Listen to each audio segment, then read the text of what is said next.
ನಮಸ್ಕಾರ ಸ್ನೇಹಿತರೆ. ಯಾರೋ ಒಬ್ಬ ವ್ಯಕ್ತಿ ಸುಮ್ಮನೆ ಸ್ಟಾರ್ ಆಗಲ್ಲ.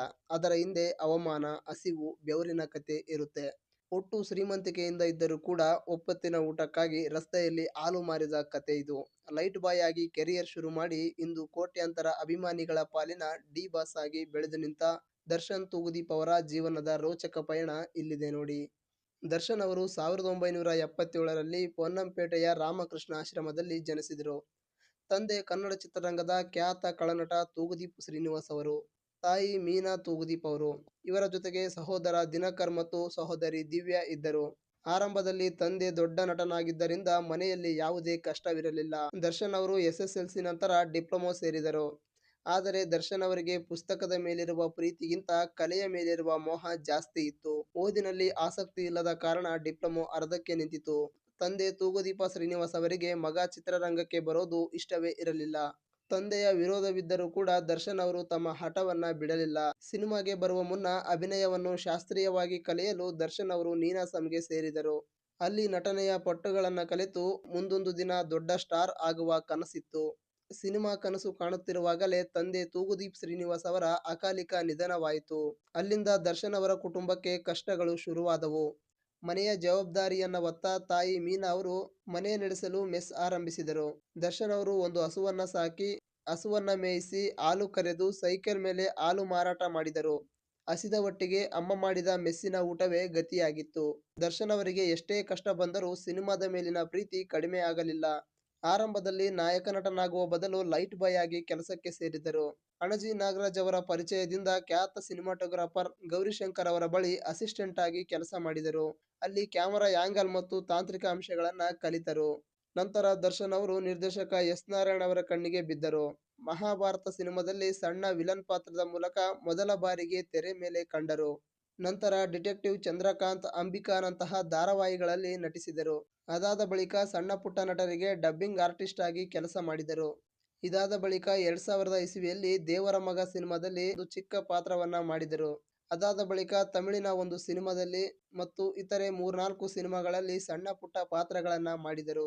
ಇಷ್ಟೆಲ್ಲ ಕೆಲಸಗಳನ್ನ ಮಾಡುತ್ತಿದ್ದರೂ ದರ್ಶನ್ ಅವರ ಮನೆಯಲ್ಲಿ ಆಗಲು ಕಷ್ಟ ಇತ್ತು. ಯಾಕಂದ್ರೆ ಅಲ್ಲಿ ನೀಡುತ್ತಿರುವ ಸಂಬಳ ಮನೆಯನ್ನ ನಡೆಸುವುದಕ್ಕೆ ಆಗುತ್ತಿರಲಿಲ್ಲ. ಆದರೆ ಕಠಿಣ ಪರಿಶ್ರಮಕ್ಕೆ ಜಯ ಸಿಕ್ಕೇ ಸಿಗುತ್ತೆ ಎನ್ನುವಂತೆ ಟರ್ನಿಂಗ್ ಪಾಯಿಂಟ್ ಬಂದಿದ್ದು 2002ರಲ್ಲಿ ಬಂದ ಮೆಜೆಸ್ಟಿಕ್ ಸಿನಿಮಾ. ಈ ಸಿನಿಮಾ ದರ್ಶನ್ ಅವರ ಬದುಕನ್ನೇ ಬದಲಾಯಿಸಿ ಬಿಡ್ತು. ರೌಡಿಸಂ ಹಿನ್ನೆಲೆ ಇರುವ ಈ ಸಿನಿಮಾ 100 ದಿನವನ್ನ ಪೂರೈಸಿ ಕನ್ನಡ ಚಿತ್ರರಂಗಕ್ಕೆ ಒಬ್ಬ ಭರವಸೆಯ ನಾಯಕ ನಟನನ್ನ ನೀಡಿತು.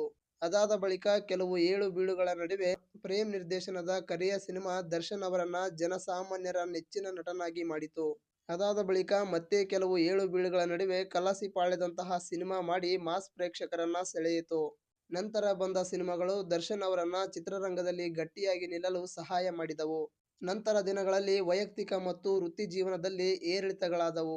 ಆದರೆ ಸಾರಥಿ ಸಿನಿಮಾ ಮೂಲಕ ಅದ್ದೂರಿ ಕಮ್ ಬ್ಯಾಕ್ ಮಾಡಿದರು.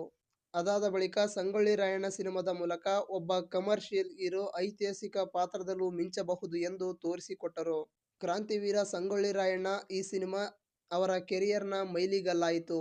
ಕ್ರಾಂತಿವೀರ ಸಂಗೊಳ್ಳಿ ರಾಯಣ್ಣ ಕೇವಲ ಸಿನಿಮಾ ಆಗಿರಲಿಲ್ಲ, ಅದು ದರ್ಶನ್ ಅವರ ನಟನಾ ಸಾಮರ್ಥ್ಯಕ್ಕೆ ಸಿಕ್ಕ ಅಗ್ನಿ ಪರೀಕ್ಷೆಯಾಗಿತ್ತು. ಆ ಪಾತ್ರಕ್ಕಾಗಿ ಅವರ ಪಟ್ಟ ಶ್ರಮಕ್ಕೆ ರಾಜ್ಯ ಪ್ರಶಸ್ತಿ ಮತ್ತು ಫಿಲಂ ಫೇರ್ ಪ್ರಶಸ್ತಿ ಒಲಿದು ಬಂದವು. ಅಲ್ಲಿಂದ ಮುಂದೆ ಅವರು ಮುಟ್ಟಿದ್ದೆಲ್ಲ ಚಿನ್ನವಾಯಿತು. ಬುಲ್ ಬುಲ್, ಬೃಂದಾವನ ಇನ್ನು ಮುಂತಾದ ಸಾಲು ಸಾಲು ಸಿನಿಮಾಗಳು ಹಿಟ್ ಆದವು. ನಿರ್ಮಾಪಕರ ಪಾಲಿಗೆ ಅವರು ಬಾಕ್ಸ್ ಆಫೀಸ್ ಸುಲ್ತಾನ ಆದರು. ಅವರ ಸಿನಿಮಾಗಳು ಬಂತು ಅಂದ್ರೆ ಅದು ಕನ್ನಡಿಗರಿಗೆ ಹಬ್ಬದಂತಾಯಿತು. ಇದಕ್ಕೆಲ್ಲ ಕಾರಣರಾದ ಅಭಿಮಾನಿಗಳನ್ನ ದರ್ಶನ್ ಅವರು ಕೇವಲ ಅಭಿಮಾನಿಗಳೆಂದು ಕರೆಯಲಿಲ್ಲ, ಬದಲಿಗೆ ನನ್ನ ಸೆಲೆಬ್ರಿಟಿಗಳು ಎಂದು ಕರೆದರು. ನಾನು ಇಂದು ಈ ಮಟ್ಟಕ್ಕೆ ಬೆಳೆದಿರಲು ಅದಕ್ಕೆ ಮುಖ್ಯ ಕಾರಣ ನನ್ನ ಸೆಲೆಬ್ರಿಟಿಗಳು ಎಂದು ಪ್ರತಿ ಕಾರ್ಯಕ್ರಮದಲ್ಲಿ ಹೇಳ್ತಾ ಇದ್ರು. ಹಾಗೆ ಮತ್ತೊಂದು ಐತಿಹಾಸಿಕ ಪಾತ್ರ ಕುರುಕ್ಷೇತ್ರದಲ್ಲಿ ದುರ್ಯೋಧನ ಪಾತ್ರದಿಂದ ಹಿಡಿದು ಸಮಾಜಕ್ಕೆ ಸಂದೇಶ ನೀಡುವ ಕ್ರಾಂತಿ ಚಿತ್ರದವರೆಗೂ ಅವರ ಕ್ರೇಜ್ ಮುಂದುವರಿತು. 2023ರಲ್ಲಿ ಬಂದ ಕಾಟೇರ ಸಿನಿಮಾ ಕನ್ನಡ ಚಿತ್ರರಂಗದಲ್ಲಿ ದಾಖಲೆಯನ್ನ ಬರೆಯಿತು. ಅದಾದ ಬಳಿಕ ದಿ ಡೆವಿಲ್ ಸಿನಿಮಾದಲ್ಲಿ ಅಭಿನಯಿಸಿ 2025ರ ಹಿಟ್ ಸಿನಿಮಾಗಳಲ್ಲಿ ಈ ಸಿನಿಮಾವು ಕೂಡ ಒಂದಾಯಿತು. ಬರೀ ಸಿನಿಮಾಗಳಷ್ಟಲ್ಲದೆ ಮೈಸೂರಿನ ಫಾರ್ಮ್ ಹೌಸ್ ನಲ್ಲಿ ಪ್ರಾಣಿ ಪಕ್ಷಿಗಳ ಮೇಲೆ ಅವರಿಗಿರುವ ಪ್ರೀತಿ ಅತಿ ದೊಡ್ಡದು. ಕಷ್ಟ ಎಂದು ಬಂದ ಅಭಿಮಾನಿಗಳಿಗೆ, ಬಡವರಿಗೆ ಅವರು ಗುಟ್ಟಾಗಿ ಸಹಾಯ ಮಾಡಿದ ಉದಾಹರಣೆಗಳು ಸಾಕಷ್ಟಿವೆ. ಅಂಬರೀಷ್ ಅವರ ನಂತರ ಮಂಡ್ಯದ ಚುನಾವಣೆಯಲ್ಲಿ ಸುಮಲತಾ ಅವರ ಪರವಾಗಿ ನಿಂತು ಗೆಲ್ಲಿಸಿದ್ದು ಅವರ ಸ್ನೇಹಕ್ಕೆ ಸಾಕ್ಷಿಯಾಯಿತು. ಬದುಕು ಅನ್ನೋದು ಯಾವಾಗಲೂ ಹೂವಿನ ಹಾಸಿಗೆಯಾಗಿರುವುದಿಲ್ಲ.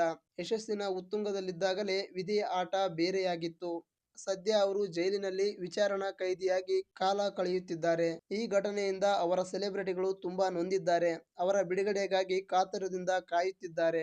ಒಬ್ಬ ನಟನಾಗಿ ಅವರು ನೀಡಿದ ಕೊಡುಗೆ ದೊಡ್ಡದಾದರೂ ಈ ಕಾನೂನು ಹೋರಾಟದಲ್ಲಿ ಅವರ ಜೀವನ ಅತಿ ದೊಡ್ಡ ಕಪ್ಪು ಚುಕ್ಕೆಯಾಗಿ ಕಾಡುತ್ತಿದೆ.